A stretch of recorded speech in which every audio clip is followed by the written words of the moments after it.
Setelah sebelumnya kita telah membahas tentang video yang berjudul Ya'jud dan Ma'jud menyanyikan lagu opening Attack on Titan, dan satu lagi video yang berjudul Anime Attack on Titan dan ajaran Islam di dalamnya. Nah, pada kesempatan kali ini saya akan membahas tentang video yang berjudul Eren Yeager itu Dajjal atau Mesias ya. Jadi langsung saja kita bahas artikelnya dan dimohon untuk menonton video ini sampai akhir ya.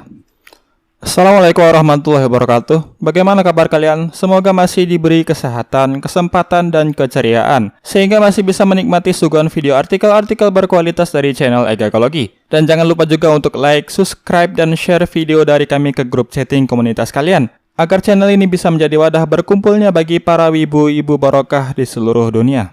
Anime Attack on Titan selalu menjadi topik pembahasan yang menarik untuk dibahas dan diperbincangkan di setiap minggu perilisannya. Setelah sebelumnya di episode ke-70 dari anime Attack on Titan ini, kita telah dibuat tersadar dengan sebuah sindiran dari adegan perbincangan antara Kaya, Gabi, dan Falco. Dari perbincangan tersebut kita mendapatkan pesan berupa sindiran terhadap isu rasisme dan SARA. Jika kalian belum mengetahui dan kurang paham dengan apa yang saya maksud, hal ini telah saya jelaskan di video sebelumnya yang berjudul Anime Attack on Titan, Apakah Islam Membenci Yahudi? Nah, pada episode ke-71 dari Anime Attack on Titan Final Season alias season keempat ini, kita kembali tercengang dengan adanya adegan pemberontakan dari beberapa anggota dari Survey Corps yang berideologikan ekstremis. Mereka menginginkan adanya sebuah kerajaan Eldia baru. Pemberontakan tersebut diinisiasi oleh seorang karakter yang bernama Floats Forstay.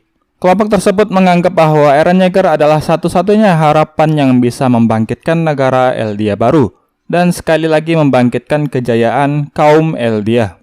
Di episode ini juga kita diperlihatkan bahwa situasi dukungan dari para penduduk Pulau Paradise mulai berbalik. Karena mayoritas masyarakat yang tinggal di Pulau Paradise lebih mendukung dengan apa yang dilakukan oleh Eren Yeager, yaitu menyatakan perang kepada negara Marley untuk membalaskan dendam anggota keluarga mereka yang menjadi korban dari keganasan negara Marley. Sedangkan anggota kemiliteran termasuk organisasi Survey Corps mulai kehilangan kepercayaan dari masyarakat. Dan hal ini berujung pada sesuatu tindakan aksi terorisme yang fatal pada markas kemiliteran. Dan akhirnya pemimpin dari organisasi kemiliteran Pulau Paradise tersebut meninggal dunia. Diakibatkan karena terkena ledakan bom yang dipasang oleh kelompok yang dijuluki Yeageris pimpinan Floats. Disebut Yeageris karena mereka merupakan pendukung setia dari Eren Yeager. Dan di episode ini pula diperlihatkan penampilan Eren Yeager yang baru, yaitu dengan tampilan rambut dikuncir. Kita juga diperdengarkan dengan misi pertama yang diinginkan oleh Eren, yaitu bertemu dengan Zeke Yeager. Ya, melihat adegan di episode ini di mana para penduduk-penduduk dari Pulau Paradise dan para kelompok-kelompok ekstremis yang dijuluki sebagai Yeageris tersebut sangat bertumpu dan berharap banyak kepada kekuatan dan ambisi dari Eren Yeager untuk mencapai tujuan mereka, yaitu menciptakan negara Eldia baru. Semua itu sebenarnya sedikit relevan dengan kehidupan nyata saat ini. Ya, seperti yang telah saya katakan di video sebelumnya yang berjudul Anime Attack on Titan dan Zionis Israel, di sana saya telah menjelaskan bahwa cikal bakal dari organisasi yang dipimpin oleh Floats Forstay ini adalah berakar dari organisasi yang dipimpin oleh ayahnya Eren Yeager dan Zeke Yeager, yaitu Grisa Yeager. Kedua organisasi tersebut memiliki tujuan dan visi yang sama, yaitu menciptakan negara Eldia baru demi mendapatkan kejayaan kembali kaum Eldia. Dan organisasi tersebut sangat jelas memiliki kesamaan dengan organisasi di dunia nyata, yaitu Zionis Israel. Ya, jika Yeageris adalah Zionis, maka Eren Yeager sebagai seorang pimpinan yang sangat diharapkan untuk bisa mewujudkan impian mereka tersebut, yaitu menciptakan negara nasionalis Eldia baru dan menciptakan kejayaan bagi kaum Eldia, serta menguasai dunia di masa depan, juga sesuai dengan kepercayaan Yahudi dan organisasi Zionis tentang satu tokoh yang menciptakan kejayaan bagi kaum Yahudi di masa depan. Ia adalah Mesias. Lalu timbullah pertanyaan, sebenarnya Eren Yeager ini seorang Dajjal atau seorang Mesias? Lalu apa perbedaannya antara Dajjal dan Mesias? Jika kita menarik benang merah dari kedua kisah tersebut, sebenarnya kedua kisah dari dua agama yang berbeda tersebut memiliki satu kesamaan, yaitu satu tokoh yang dijanjikan oleh Allah akan datang di masa depan.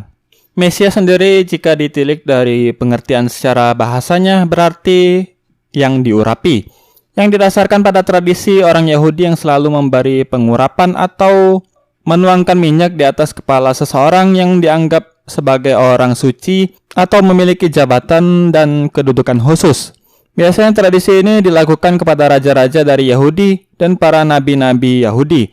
Contohnya seperti yang dilakukan kepada Nabi Daud dan Raja Israel. Sedangkan secara istilah sendiri, Mesias merujuk pada seseorang yang datang di masa depan, yang akan menjadi wakil Allah dan penyelamat bagi orang-orang Yahudi. Dalam bahasa Yunani, Mesias sendiri disebut sebagai Kristos atau diadaptasi dalam bahasa Inggris menjadi Kristus. Karena itulah orang-orang Kristen dan Nasrani mempercayai bahwa Nabi Isa alias Yesus sebagai Kristus atau Mesias mereka. Sedangkan orang-orang Yahudi tidak mengakui Nabi Isa atau Yesus sebagai Mesias.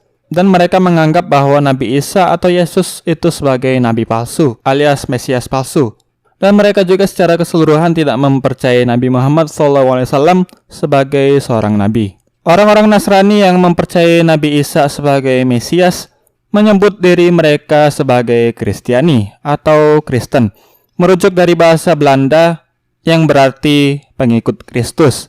Dan hampir semua orang-orang Kristen tidak mempercayai Nabi Muhammad SAW sebagai seorang nabi. Dalam Islam sendiri sebenarnya juga ditemukan konsep Mesias dalam ajarannya, yaitu terdapat dalam dalil dan hadis yang mengatakan bahwa Nabi Isa merupakan Mesias yang akan turun ke bumi menjelang hari kiamat untuk membantu Imam Mahdi memerangi Dajjal serta Ya'juj dan Ma'juj. Seperti yang dikatakan dalam sebuah hadis yang berbunyi, Abu Hurairah menuturkan sabda Rasulullah SAW. Dia berkata, putra Maryam akan turun sebagai pemimpin yang adil dan bijaksana. Dia akan menghancurkan simbol-simbol salib, membasmi babi, dan mengembalikan kedamaian. Orang-orang menjadikan laiknya sabit, segala yang beracun tidak lagi membahayakan. Langit akan menurunkan rizki, dan bumi mengeluarkan keberkahannya. Sehingga anak kecil bermain-main dengan ular tidak berbahaya, kambing digembala, serigala tidak berbahaya, dan sapi digembala, singa tidak berbahaya. Hadis riwayat Ahmad. Dengan kata lain, Mesias yang ditunggu oleh para penganut agama Islam dan para penganut agama Kristen adalah satu, yaitu Nabi Isa alaihissalam. Namun perbedaannya adalah hanya pada status kepercayaan kedua agama tersebut, yaitu di mana di dalam Islam Nabi Isa dipercaya sebagai nabi yang akan turun dari langit ke bumi. Sedangkan orang-orang Kristen mempercayai Nabi Isa sebagai seorang anak Tuhan. Lalu jika kaum Yahudi tidak mempercayai Nabi Isa sebagai seorang Mesias, jadi siapa yang dipercayai oleh kaum Yahudi sebagai Mesias di masa depan? Bisa jadi yang dinantikan oleh kaum Yahudi sebagai seorang Mesias itu adalah Dajjal. Ini disebutkan dalam salah satu hadis yang menyebutkan bahwa Dajjal adalah seorang yang juga digelari sebagai Mesias. Seperti dikatakan dalam hadis yang berbunyi, Ya Allah, aku berlindung kepadamu dari azab neraka, azab kubur, fitnah hidup dan mati, dan dari kejahatan Al-Masih Dajjal.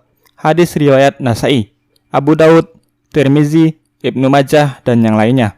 Dan di dalam ajaran Kristen juga terdapat sebuah ayat yang mengatakan bahwa kita harus berhati-hati kepada Mesias-Mesias palsu yang dikatakan dalam salah satu dalil dalam kitab Injil surat Matius ayat 24 yang berbunyi, sebab Mesias-Mesias palsu dan nabi-nabi palsu akan muncul dan mereka akan mengadakan tanda-tanda yang dahsyat dan mukjizat-mukjizat, sehingga sekiranya mungkin mereka menyesatkan orang-orang pilihan juga.